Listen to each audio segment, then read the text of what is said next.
What does it mean to be called crazy in a crazy world? Listen to Madness Radio, Voices and Visions from Outside Mental Health, sponsored by peer-run support communities Freedom Center, the Icarus Project, and Portland Hearing Voices. Madness Radio can be heard on FM stations on the Pacifica Radio Network and is streaming, podcasting, and archived at madnessradio.net. Welcome to our new broadcast station, KBOO, in Portland, Oregon. Welcome to Madness Radio. This is Will Hall. Today our guest is Dr. Terry Kupers. Terry is a psychiatrist in Oakland, California. He's a professor at the Wright Institute. He's the author of 4 books, including Prison Madness, The Mental Health Crisis Behind Bars, and What We Must Do About It. Terry is a frequent expert witness in class action litigation around prison condition issues, sexual abuse of prisoners, and prison mental health, including a recent $100 million victory in Michigan about women prisoners who were sexually abused while incarcerated. So welcome to Madness Radio, Terry Kupers. Hello, glad to be with you, Will. I'm really excited to have you on the show. This is such an important and really tragic and disturbing issue to talk about mental health in prisons, and I really appreciate you being on the show. I really encourage people to check out your excellent book, Prison Madness, The Mental Health Crisis Behind Bars and What We Must Do About It. Just to get started, let's maybe talk a little bit about the prison crisis in general in the United States, because the U.S. incarcerates people at a rate much, much higher than any other country on the planet. Is that right?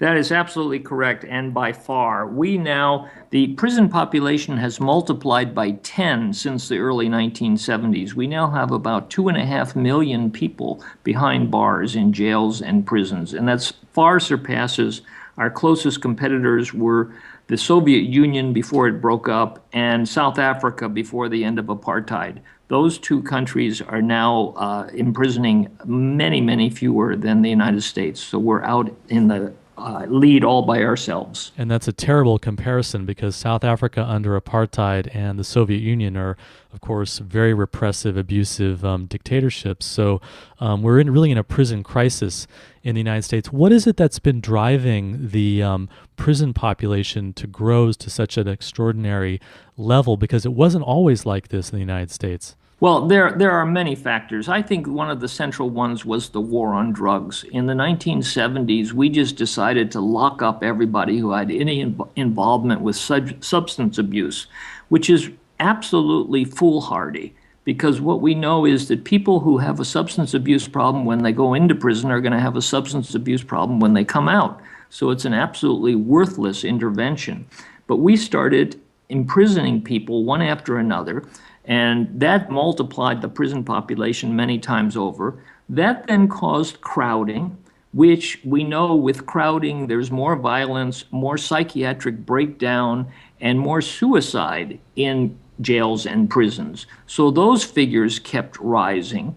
And meanwhile, out in society, people were saying, stop coddling the prisoners. We need longer sentences. There was truth in sentencing, 3 strikes, mandatory minimums, that kind of thing. So what kept happening is that the prison population kept ratcheting up.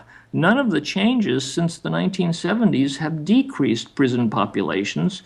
Meanwhile, we've been locking up more people for more varied reasons, and the population has grown, the prisons have become overcrowded, and they've really become out of control.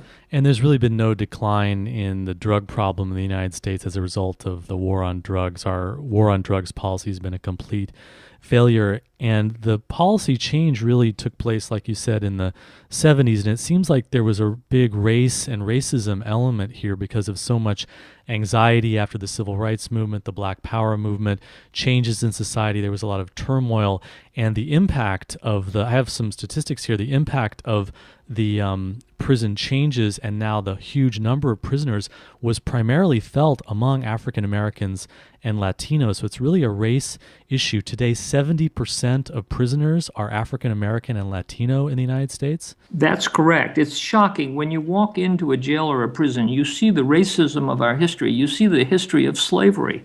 50% of prisoners are African American, another 20-25% are Latino and Native American. And that's outrageous. And you see it in every area of the prison. For instance, if you go to the solitary confinement units, the punitive segregation, they're mostly people of color in there, African American and Latino. If you go to the programs that are highly desirable, like training in vocational skills, and there are a few of those left, although they're less today, you'll see mainly white prisoners. So you see the racism by the proportion of people of color in prison, and then also by what's done with them when they're in prison. Let's talk about that, Terry. You have described the current U.S. prison system as really a throwback to the kind of snake pit mental asylums that we had in the 1940s and 50s, with just absolutely rampant abuse and violence and really horrible conditions for people that actually make people crazy and traumatize people. Let's talk a little bit about that. You've written really eloquently about that comparison. What is it that prisons do to people given the kinds of conditions that prisons are under in the United States today? Well, let me back up a step and say that while all this was going on in the prisons, the public mental health system was being dismantled. So if you compare the proportion of resources in the public sector that go into mental health treatment programs, it's been declining steadily since the early 1970s. And what this has meant is that a lot of people don't get quality mental health care in the outside world. Also, they don't get housing. So there's a disproportionate number of people with emotional problems among the homeless. They all then tend to get locked up. So what we've got now is a situation where there's more people suffering from mental illness inside jail and prison than anywhere else. The hospitals are small, the state hospitals in comparison, and an awful lot of people with mental illness go to prison. Then in prison, there are conditions that make mental illness worse, and that's what I think we need to talk about. The crowding itself. We know from very good research that with crowding, the incidence of violence, the incidence of mental breakdown, and the incidence of suicide all rise precipitously. So by crowding the prisons as we have with this 10-time multiplication of the population, we've basically exacerbated or even caused serious mental illness. Then in the 1970s, there was a historic, what I call a historic wrong turn in corrections. The rehabilitation programs, what existed, were basically dismantled, and they were dismantled because of the call by conservative legislators and politicians that wanted not to coddle prisoners or to be tough on crime and things like that. So they started taking apart the rehabilitation programs, the education programs, and that kind of thing in prison, leaving an awful lot of prisoners idle. They kept crowding the prisons, so the number of people crowded into a yard increased.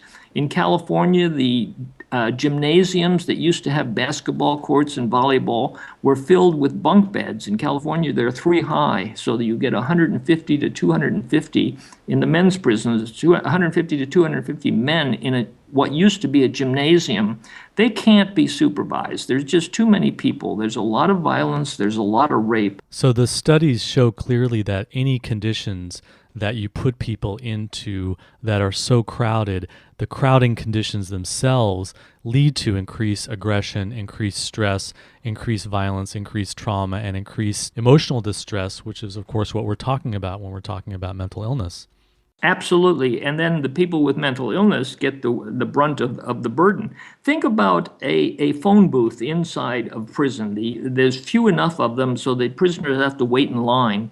If there's more prisoners, there's more of a tendency for the prisoners in line to say, hey, you're taking too long on the phone. And then that leads to a fight. So there are more fights. There are also a large number of people with mental illness in prison, and they tend to get victimized in the fights. So it's sort of a double whammy. What happened in the 1980s is that with massive crowding and therefore violence, mental breakdown, and suicide rising, and with the dismantling of the rehabilitation programs, the prisons were out of control. There were what were called riots, and many of the riots were actually organized protest by prisoners to demand more human conditions.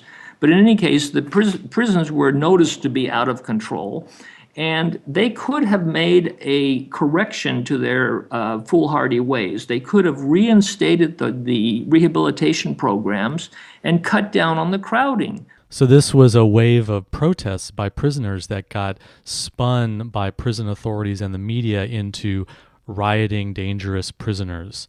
Absolutely. There was some violence on the part of prisoners, but actually there was more meaningful protests that got, interpreted, spun as a riot. And if at that point the authorities had said, we've been wrong, we need to reinstate the rehabilitation, and we need to cut down on the crowding by, for instance, low-level drug offenders don't need to be in prison. We could do something with them out in the community.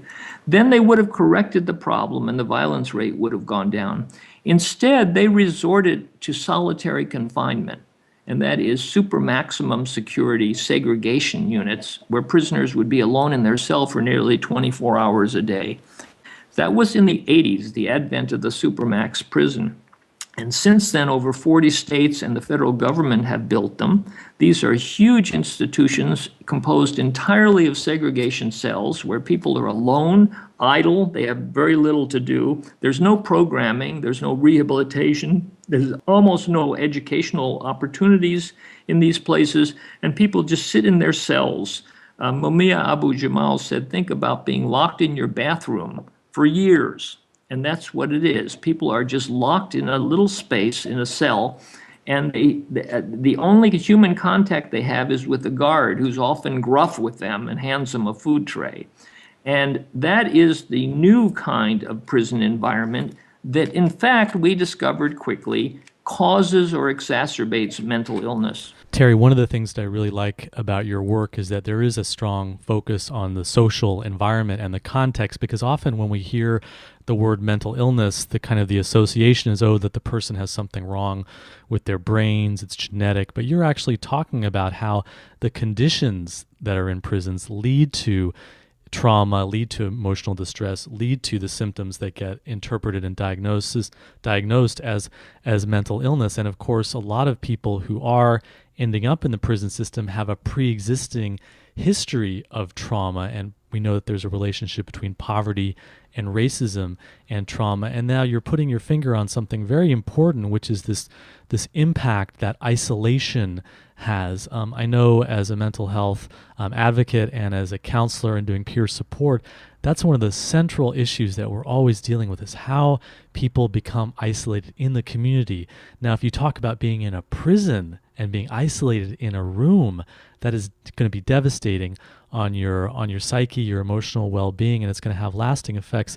As a psychiatrist, can you just say a little bit more about the extensive studies that have been done that look at the impact that this isolation has on anyone that you put them into these kinds of conditions? Yes, I think what we're talking about, the social psychologists call it an attribution error. If you take just an average person and put them in a certain situation, changes will happen. If you can attribute the changes to a characteristic of the individual or to the situation they've been put in. And when prisoners are put in severe isolation, which is what I'm describing as the Supermax prison, the average person will break down and go through a series of emotional anguishes and despair. And it's not because inherent in that individual is a proclivity to break down in that way. Rather, it's because the conditions are so extreme. The best research to demonstrate that is what's called the Stanford Mock Prison Experiment. This was done in the early 70s by Philip Zimbardo, Craig Haney, and a group of researchers.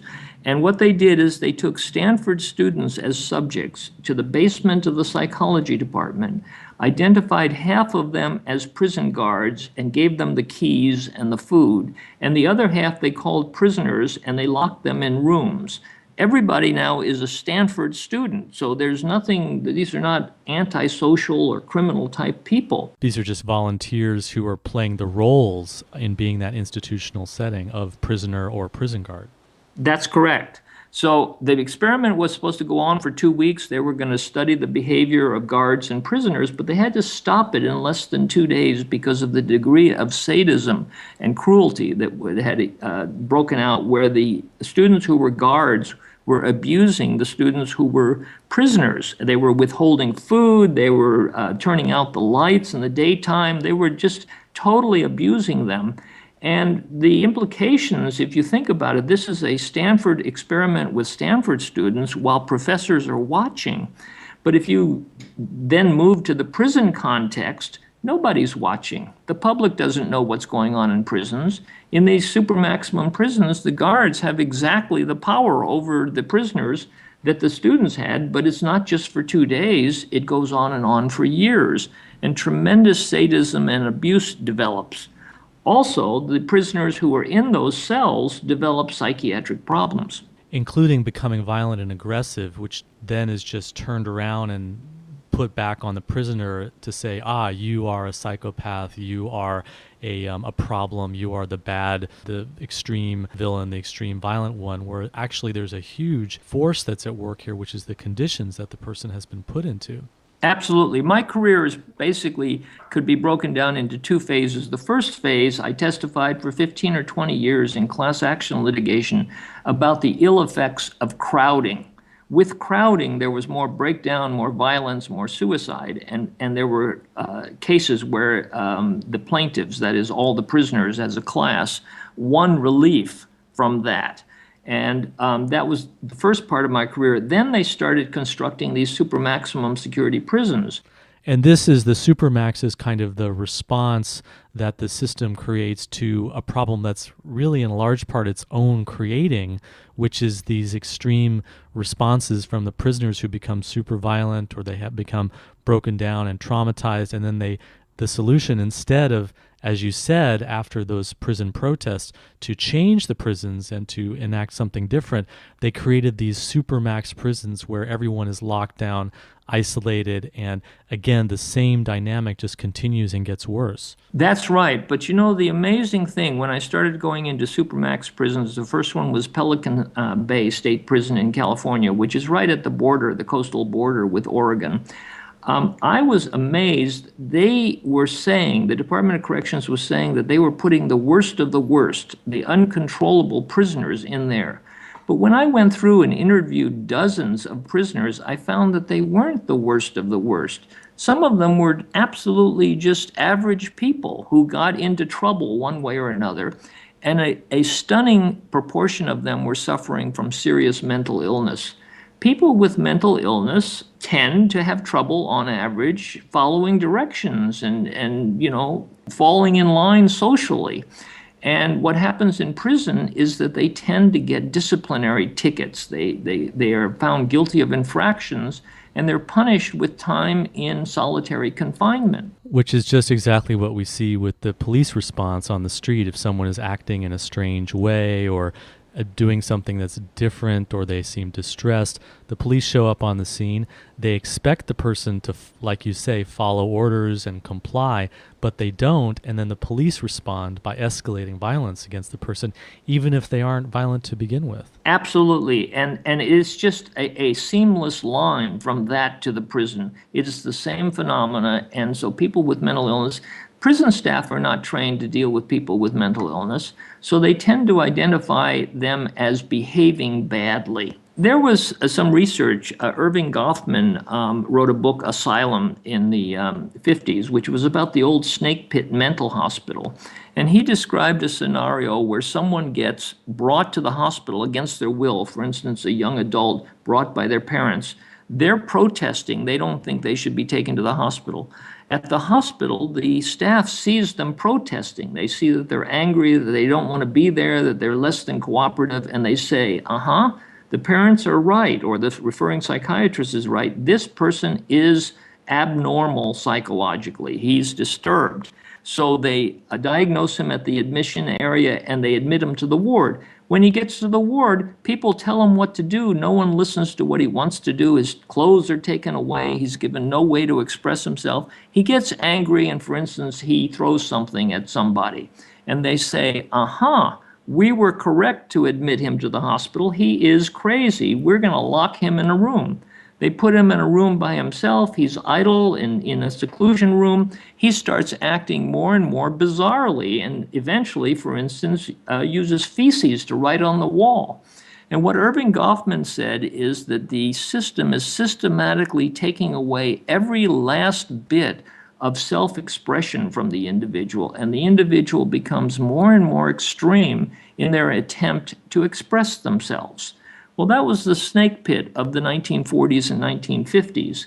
I think the same thing is going on in our prisons, and the place we see it is in the Supermax, where people are cutting themselves, people are screaming in the middle of the night, people are actually smearing feces on the walls. The public doesn't hear about this because the prison system has systematically made it impossible or nearly impossible to visit prisoners, and they get totally cut off from the community at large. So what we have in the prisons is a snake pit, very much like what was exposed in the 40s and the 50s, going on, and no one's aware of it. And unfortunately, there's a very popular understanding of this is, oh, well, these are the mentally ill patients, and therefore they need medications. And so we're not actually looking at how the conditions are, as you described, creating a very kind of understandable response of people becoming more and more extreme in their behavior. And I think one of the dangers of a lot of the discussion about mental health in prisons is that the whole context of prisons creating stress, trauma, and madness that you're describing so well, that gets taken out of the discussion, and then we get into a situation where potentially, and I'm definitely pro-choice when it comes to medication. It's not a question of being anti-medication, but we're getting into a situation where, just like the foster care system and the nursing home system, medications can be used just to kind of tranquilize and control prisoners rather than looking at the actual context that's leading to this distress and causing these kinds of traumatized responses. And one of the things that you wrote in one of your essays is that psychiatric medications don't even really work or become helpful at all if the person's in a cell and they're isolated.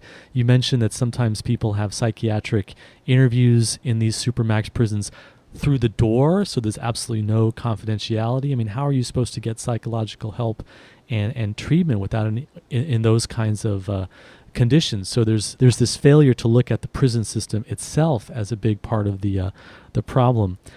Terry, one of the other things you mentioned before was that isn't it true that in these Supermax prisons, a lot of the prisoners who end up there are the prisoners who have been politically active and organizing and protesting prison conditions? Yes, that's part of the lie to the idea that these are the worst of the worst. When you go in a Supermax prison, you find people, first of all, who aren't the worst of the worst. They're not especially intimidating. They're not predators. You find a lot of the political prisoners there who have a very high level of consciousness about what's going on. You find a lot of religious leaders, Muslims. I mentioned that 50% of prisoners are African American. Well, there's a disproportionate number of Muslims locked up in these super maximum security units. Jailhouse lawyers are in these super maximum security. And the reason is, in prison, there's a lot of discretion about writing a ticket. It's basically like an officer on the street arresting somebody or writing them a driving a ticket. There's a discretion. In prison, there are many, many more rules for every aspect of daily life than there are on the outside. So basically, guards can write a ticket for anybody, for anything, any time of day.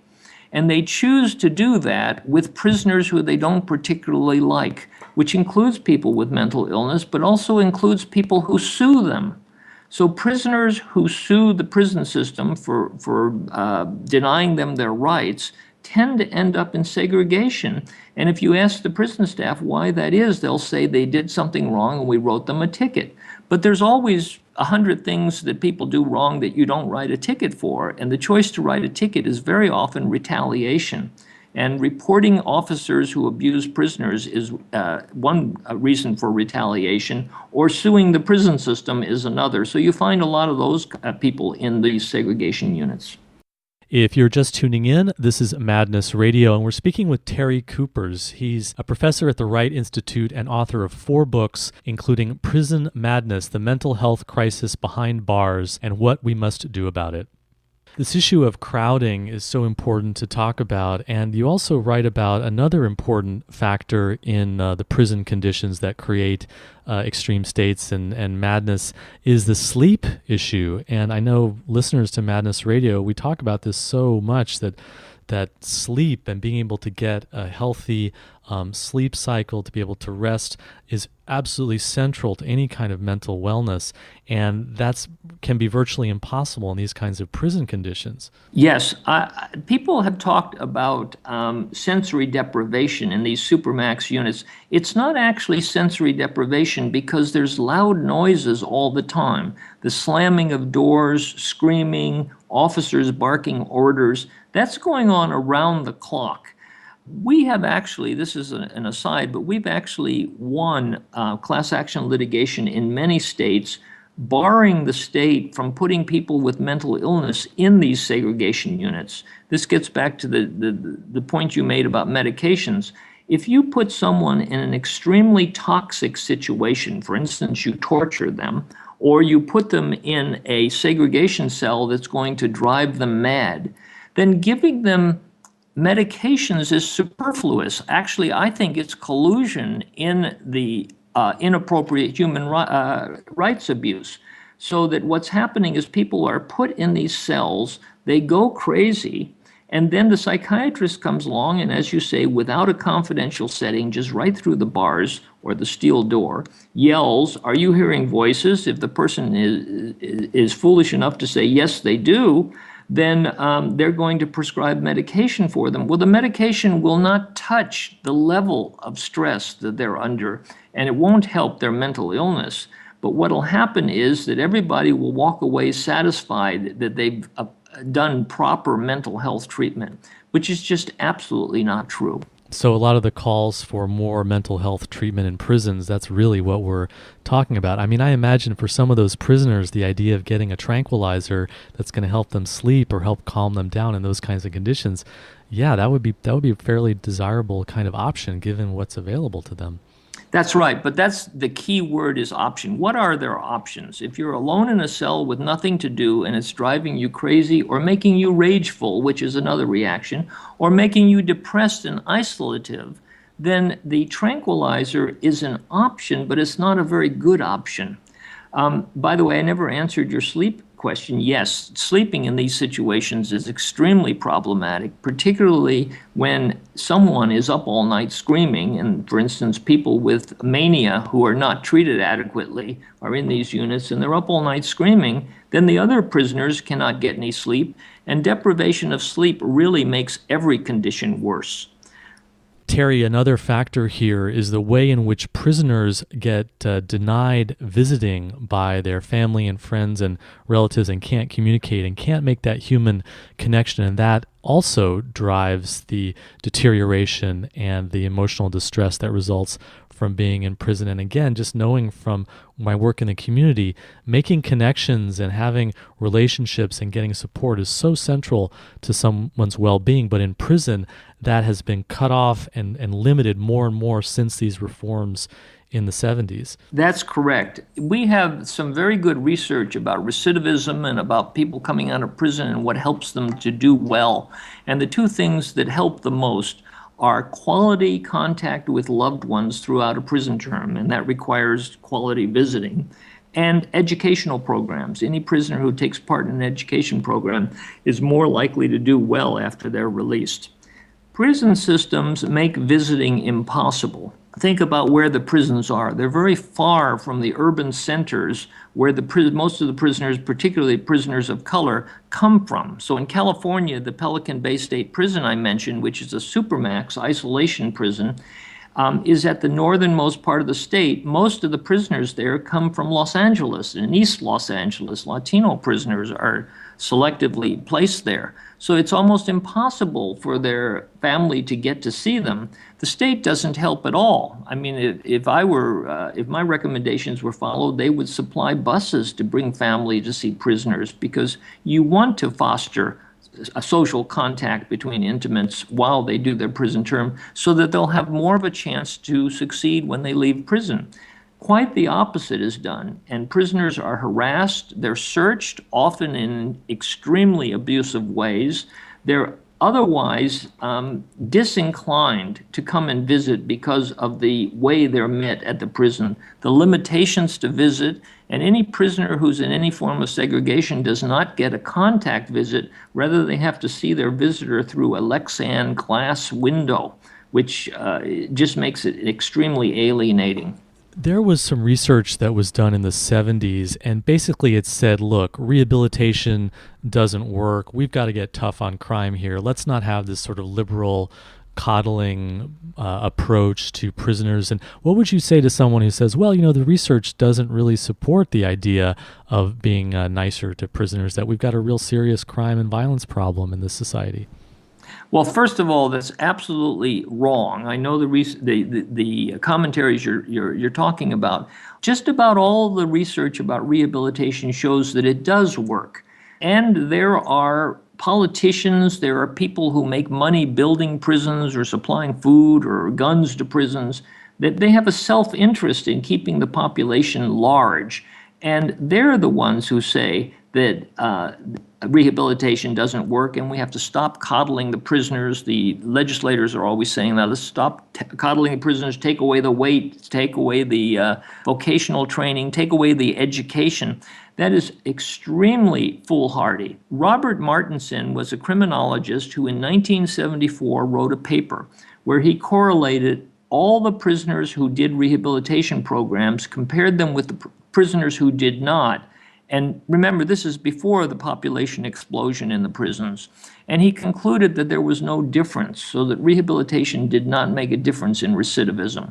That is the most famous paper in criminology, because all of the conservative legislators, journalists, etc., corrections people, took that article and said, see, rehabilitation doesn't work. We should dismantle our rehabilitation programs. And they proceeded to do that. There's still rehabilitation in prison today, but it's much less. And for the larger population, it's insignificant. 4 years after he wrote that article, that became the justification for dismantling rehabilitation. He wrote another article recanting that first article, saying he'd been entirely wrong, that that was bad method. He should not have correlated all prisoners and all rehabilitation programs. What he should have done is taken each rehabilitation program, like an education program, an anger management program, a substance abuse program, mental health program, and then he should have compared the prisoners who would be targeted for that program, in other words, appropriate users of that program, and see how they fared after doing rehabilitation compared with that same group, a control group, who did not get rehabilitation. And he said, when you do that and run the same figures, what you find is that all forms of rehabilitation work. Well, that was the most ignored article in the annals of criminology. No one paid attention because they'd already gotten their 74 articles saying rehabilitation doesn't work, and they were dismantling the rehabilitation programs. So the author of the most famous study saying that rehabilitation doesn't work and we need to get tough on crime actually said, folks, I was wrong, but no one was listening to that because they had already politically seized on that study as part of this general wave in society towards tough on crime politics and law and order politics. So it actually isn't scientifically based, this idea that we shouldn't have rehabilitation and that we should be more punitive in our approach to criminal justice. And it seems like it really came in a moment in American history where there's a tremendous right-wing backlash against the progressive politics of the 60s and 70s. And I'm remembering, wasn't it the Dukakis campaign where the famous story of Willie Horton that was used as a kind of racist image of the scary predator who gets out of prison and then goes on to commit another act, and therefore we have to get tough on crime. So it really feels like there's a strong connection here of racial prejudice and racial fears around crime and violence and people of color converging to drive this very punitive criminal justice policy that we're now seeing so disastrously play out in our prison system. That's absolutely right, and I totally agree with you. The crime is the new face of racism. Since the civil rights movement, we have an African-American president. It's basically not okay to be overtly bigoted. But the specter of a criminal, and now we have this individual who killed 4 police officers in Seattle. And he's going to be waved around like Willie Horton as the reason he was released by the Arkansas prison system 9 years earlier.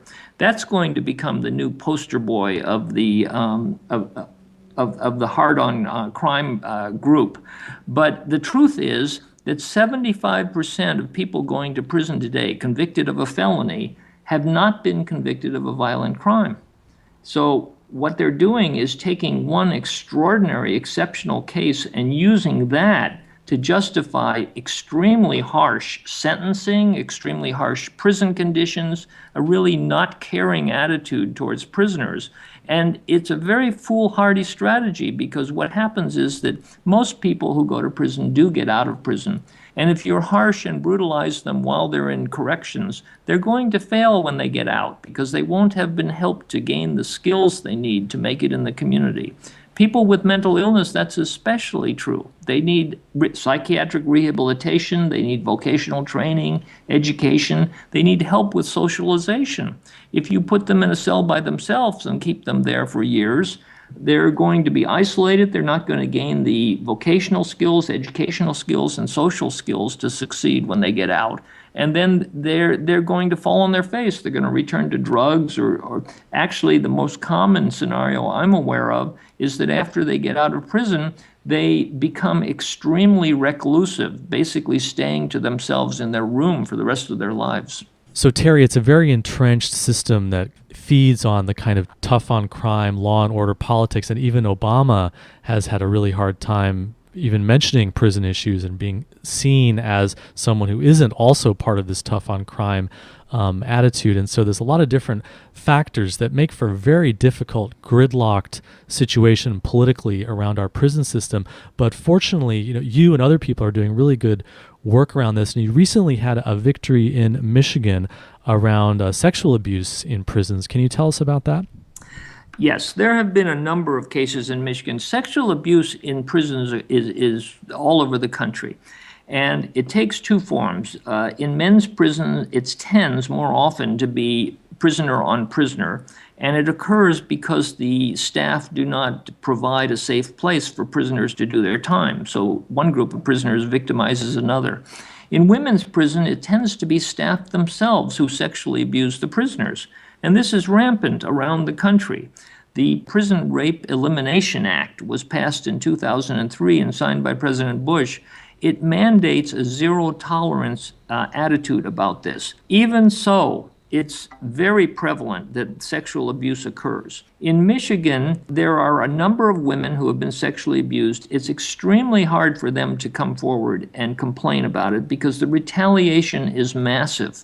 If you think about it, when you complain that an officer raped you, for instance, and you're a woman in prison, the other prisoners are not going to testify on your behalf because they're terrified of retaliation by the very officers who you are accusing of the sexual abuse. Now, when you say retaliation, you mean actually getting abused or beaten themselves, losing privileges, being written up, that kind of thing? That's correct. Or the worst is being kept from visiting your children. So, for instance, as I said, there are thousands of rules in prison, and just about everybody is guilty of violating one or another. I'm guilty of jaywalking, but I look around and see if an officer comes and then across the street in the middle of a block. It's not a big deal, and I don't get arrested for it.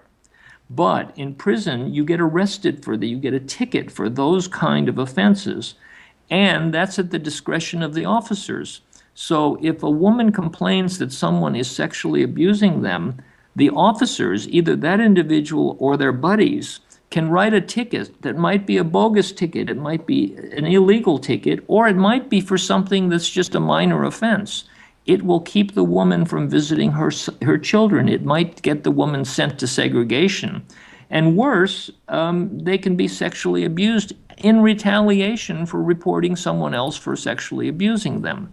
And as you said before, the people who are most vulnerable to abuse in prison are often the people who are emotionally distressed, who have psychological problems, mental health diagnosis. Maybe they also have been put in specific cells alone because of their psychological conditions, and then they end up being the most vulnerable targets of sexual predators in the prison, either it's other prisoners or the guards. Absolutely. So in Michigan, there have been a series of lawsuits. Deborah LaBelle is an attorney in Ann Arbor, and she and a team of attorneys have brought lawsuits on the behalf of the women. And in order to pursue the lawsuits, which take many years, it's been 10, 15 years since the abuse started, that they just won this last summer. They won a settlement for $100 million in Michigan. Congratulations. That's really great news. Yes, this is the Neal case, Neal, N-E-A-L, versus the Michigan Department of Corrections. It can be Googled. What they have to do is hold the women together so that they will continue to complain and be plaintiffs and not withdraw their complaints in the face of massive retaliation.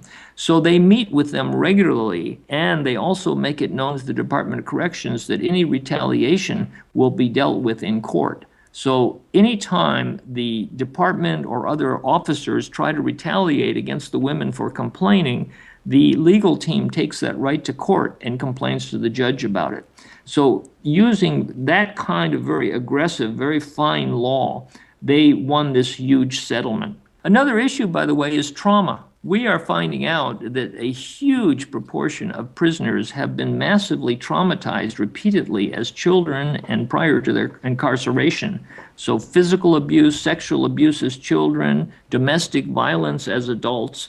So women who go to prison, something like 80% of them have had prior significant abuse. And then what happens is they go to prison, and the things that happen to them, both the crowding and the solitary confinement that I've been describing, but also the sexual abuse and the strip searches that occur, basically serve as reenactments of the trauma and make their post-traumatic conditions much worse, whether they have post-traumatic stress disorder or some suffer from depression or other mental illnesses. The repeated traumas make their condition much worse. Switching for a moment to the men, let me take the example of someone with mental illness. In men's prisons, there tend to be cliques or gangs or groups of people who know each other, and they look out for each other. So if you're a perpetrator looking for someone to rape, you don't want to rape someone with tough friends. So, for instance, you don't want to rape a gang member because other members of the gang will find you wherever you are and retaliate very harshly. So what you want to do is find a loner. People with mental illness are more prone to be loners because they don't have the social skills on average, and I'm not trying to stigmatize people with mental illness, but on average, they don't have the skills, or they stick to themselves so that nobody will find out they're hearing voices or something like that. And therefore, they tend to be much more frequently the victim of the sexual abuse. And so it's much more people who are either depressed or suffering from schizophrenia or bipolar disorder are victimized in prison, and then sexual abuse is selectively meted on them. So that was a great victory in Michigan, the $100 million settlement to 500 prisoners there who have been sexually abused. And so there is some hopeful change, some hopeful possibilities. What do you think are the reforms that are needed in the prison system? I mean, it's such a huge issue, and we talked about the war on drugs and the incarceration rates that are so much higher for African American, Latino, and Native American prisoners. What do you think a reform strategy that would work here for the prison industrial complex? Well, you mentioned the prison industrial complex, and this is a big issue, and that is we wonder why, when I'm describing something like crowding or putting people in isolation, it doesn't work. And we all know it doesn't work. It makes people more likely to reoffend, to have be a recidivist.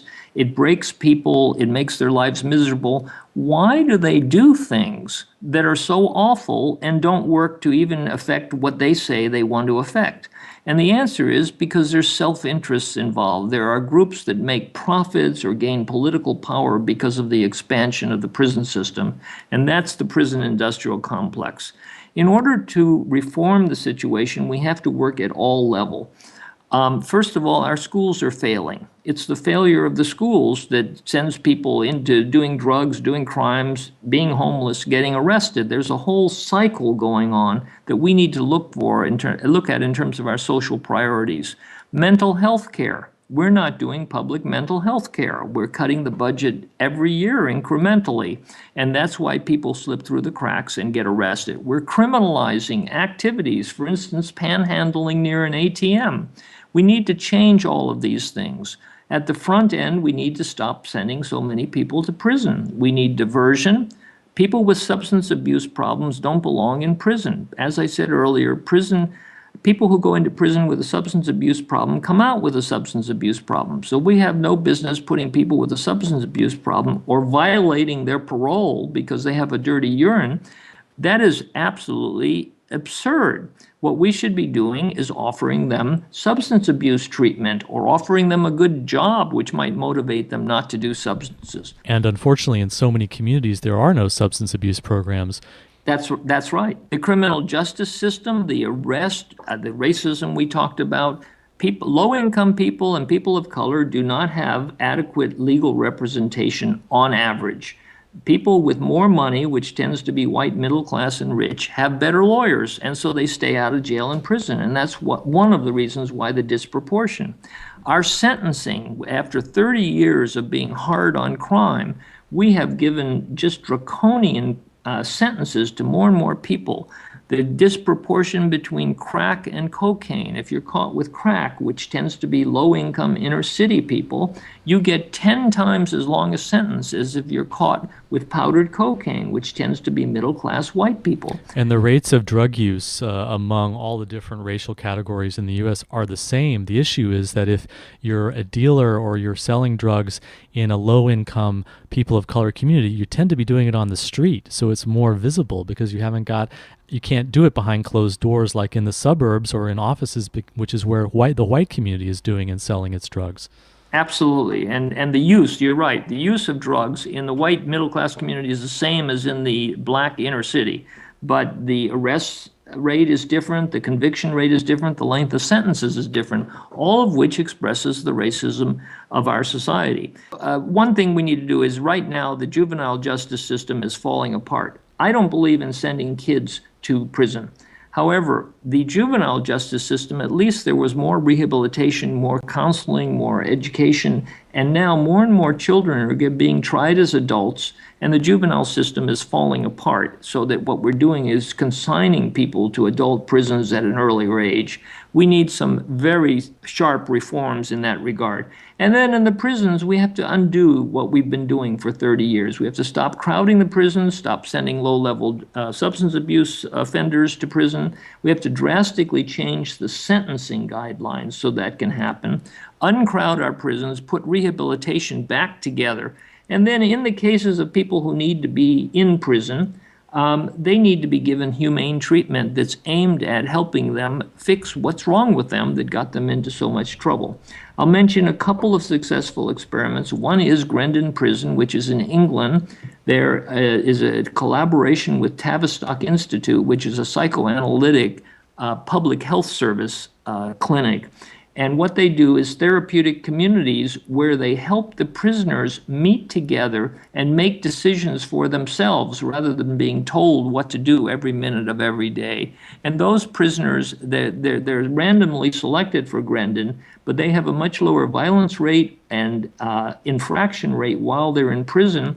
And when they get out, they have a much higher rate of succeeding. We should also mention the restorative justice movement, which is something we've talked about on Madness Radio before, as a way of creating non-punishment-based ways of responding to a community that's dealing with some tragedy that's happened, some violence or crime or something like that. Yes, and as in all interventions with people with mental illness, what you want to do is increase their agency. If you think about it, depression is an illness of lack of agency. And what you do with restorative justice is you turn over to the people affected, both the perpetrators and the victims, the decision-making and the way to do something to fix the situation. And in each case, what that's doing is turning over to people the power. I'll mention one other positive development, and that's in Mississippi in a case I was involved in. The ACLU, the National Prison Project of the ACLU, sued Mississippi Department of Corrections over their death row, which had just absolutely horrific conditions, and won that lawsuit, and then sued the rest of their Supermax. It's called Unit 32 at Parchman in Mississippi, 1,000 cells of Supermax, horrendous conditions. I won't take the time to list them. But we won that lawsuit as well. I testified as an expert in both. And then the state of Mississippi turned around and said, you know something, we think you're right. Mississippi took it on themselves to go ahead and clean up some of the mess they had. So, for instance, they downsized their Supermax unit from 1,000 cells to way under 200 and let those other 800 people go, not free, they went to the general population prison.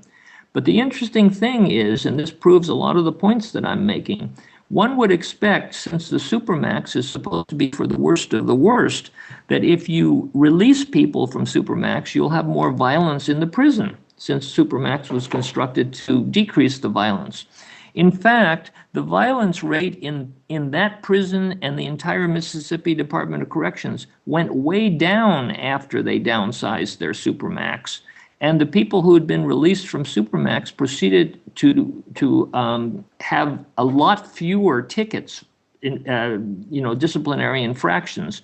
They were much better behaved after being released than they were while they were in Supermax. So that disproves the very basis, the rationale for the Supermax strategy. Terry, we are unfortunately just about out of time on the show. Is there an organization that you feel is doing really progressive work around prison reform in the U.S. that would be helpful to point people to if they want to get involved and make a donation or become activists around this issue? Yes, I would recommend Critical Resistance in Oakland, California, the American Friends Service Committee, which you can look up online, and I believe their prison activism comes out of Washington, D.C., and the ACLU National Prison Project. Terry Kupers, thank you for joining us today on Madness Radio. Thank you, Will. This was an excellent interview, and I appreciate you having me on the show.